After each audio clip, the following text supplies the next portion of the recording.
જય સિયારામ. આજે કેશવાનંદ બાપુ ની વાત કરી નાખી. કેશવાનંદ બાપુ નું એક ભાઈ હતા, નોકરીમાં જરાક થોડું ફળતું એનું, એટલે સારી નોકરી હતી.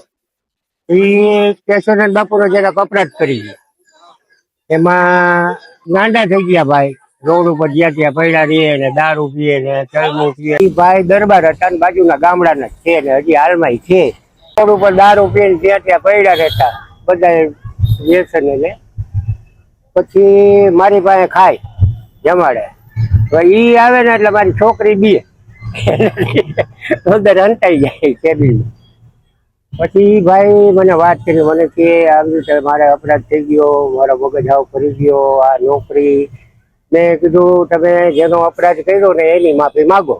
એટલે ઈ પછી ચલમ બલમ તો પીતા, એટલે પછી કેશવાનંદ બાપુ ત્યાં જઈને બધા ડાયરેક્ટ બે ચલમ બલમ પીયા, પછી માફી માગી લીધી વાત.